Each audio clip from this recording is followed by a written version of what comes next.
The Echo of Fidelity and the Mission of the TFP by Plinio Corrêa de Oliveira.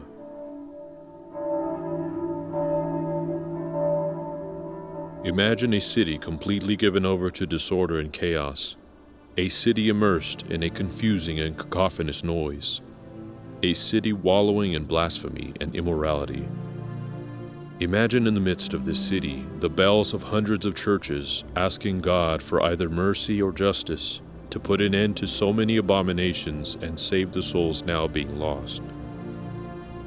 Imagine these bells, rung by faithful hands, trying to smother the blasphemous noise of the city. There's a conflict between the sacred harmony of those bells and the spurious voices rising from the earth.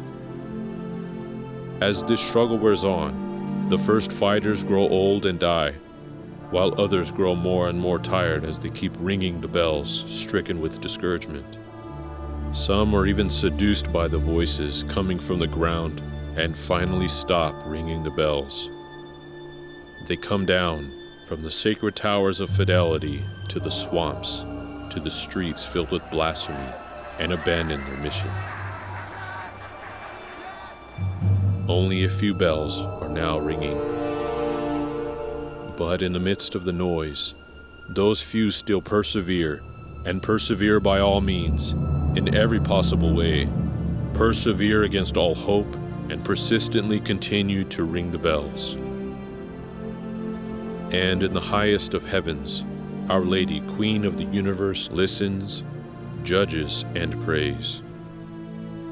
In her supplicant omnipotence, she watches every development, step by step, because she wants to make her glory known and felt by everyone at a certain moment. This is the moment when the last few bells are still ringing, and their number is becoming so small that hardly anyone hears them amid the general confusion. This is the moment when Our Lady will intervene. Almost drowned out in the general clamor, the shouts of anguish produced by sin, and the cries of revolt rising from lust, egoism, and pride. Amid this chaos, Our Lady endows these bells with a supernatural sound. This sound then begins to echo in the city. Here and there, one or another person is touched by it and says, "This cannot go on. This bell's sending a different signal. It invites me to something different than this cacophony. I'll lend my ear to this bell. I'll look for it and place myself beside it, and there I will find my way. Come and follow me." Amid the ruins, in the darkness of the catastrophe, small groups begin to gather and become acquainted with one another. They unite and begin to help one another and assemble on the side of the town where the bells are still ringing. There they begin a reconquest, a work that brings all disorder to an end. There they take up the sword of truth. There they take up the sword of the word which St. Paul says is so great and so tremendous, admirable and efficient, that it works even greater wonders than that which can destroy the body. The word reaches that mysterious and profound region of the human soul where everything is governed, where history is decided, that region which St. Paul calls the junction between soul and spirit. They begin to penetrate souls and to produce movements of indignation and protest against the bedlam, chaos, and corruption, taking with them a whole crowd that until then was doing nothing. Until this moment, some slept, others wept, a few prayed, but nobody actually did anything. But now, united and organized, they begin to react. Our Lady has put together her first army. At this very moment, evil attempts to stifle this army and stamp out the sound of those last few bells. But from the pinnacle of heaven, Our Lady intervenes with her angels. She scatters the evil ones and establishes her glory, and when her glory begins and her kingdom starts to shine forth among men, a bell continues to ring on. It is the same bell that rung at the beginning of the reaction, whose timbre is the same in times of glory and peace. It is a most faithful echo of the previous voices. It is the bell of tradition, which as the reign of Mary dawns, rings out all the lessons of the Holy Roman Catholic and Apostolic Church. It not only prolongs the glories of the past, but also sets the tone of a most radiant and beautiful future. Our Lady waits to intervene when everything appears lost and when she wants everything to be saved. This is the very moment we are now witnessing. It cannot be explained in any other way but from a supernatural point of view. Dear friends, there is no other explanation for the development of the ideals of tradition, family, and property. In Latin America and throughout the world, we have a daily example of this through contacts with those who are close and those who are distant. From here and there, amid the chaos, we see people who begin to gather and fight, and the impossible happens. Auditoriums like this fill up with people whom the revolution has been working to victimize for centuries. How can we explain this fact without mentioning supernatural intervention? How do we explain it without a special grace of Our Lady and without the existence of a mission? In today's chaotic world, in your cities, states, and countries, you will be like so many other bells of tradition ringing away. The galvanizing force of these appeals of Our Lady will make themselves felt around you in the circles you frequent. There will be no lack of attacks from the devil.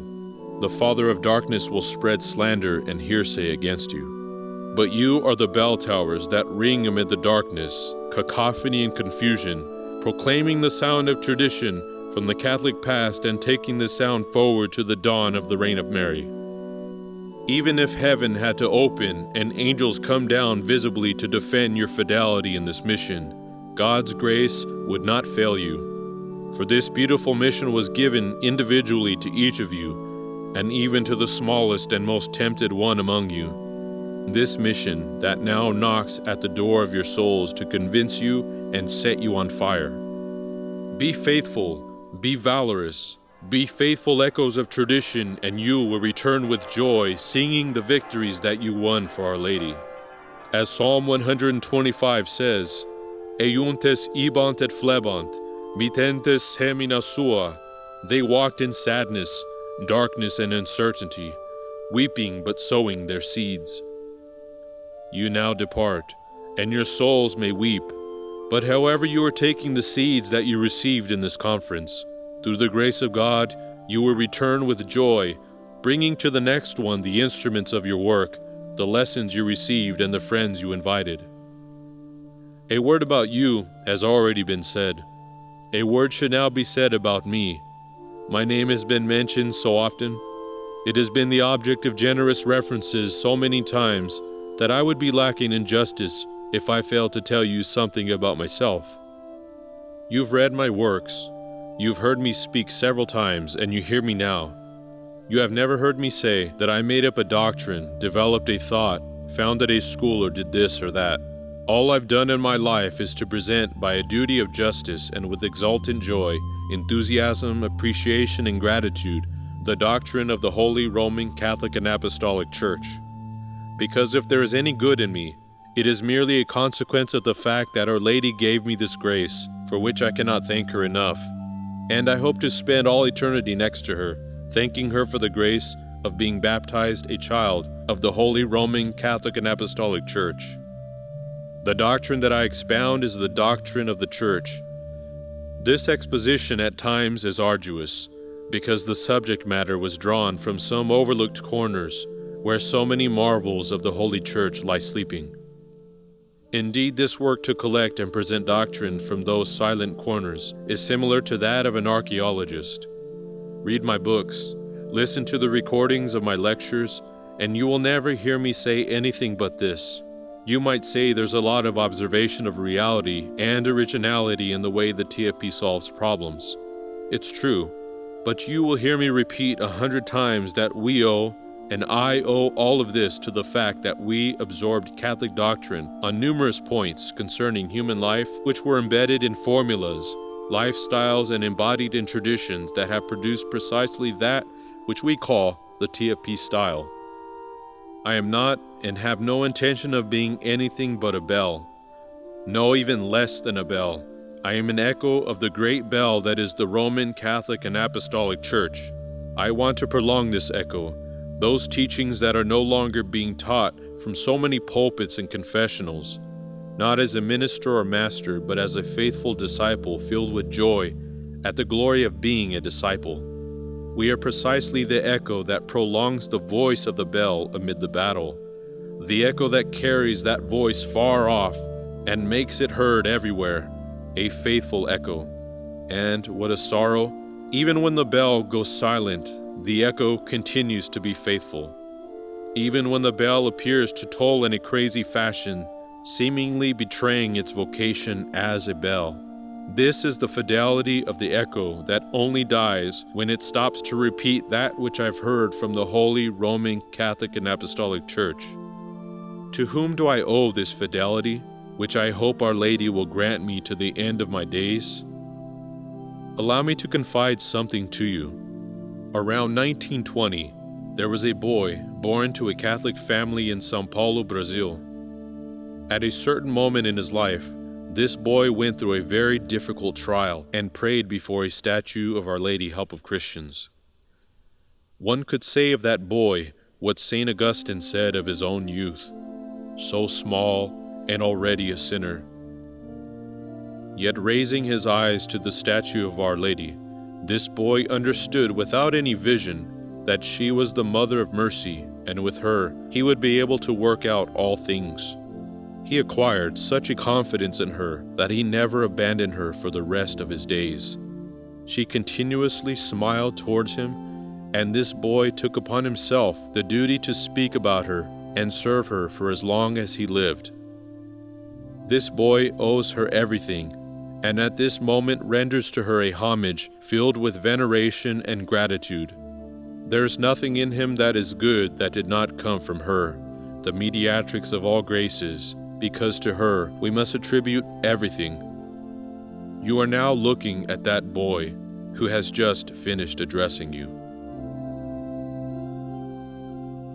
Plinio Corrêa de Oliveira, excerpts from a closing speech at a conference of TFP friends and supporters, January 15, 1970.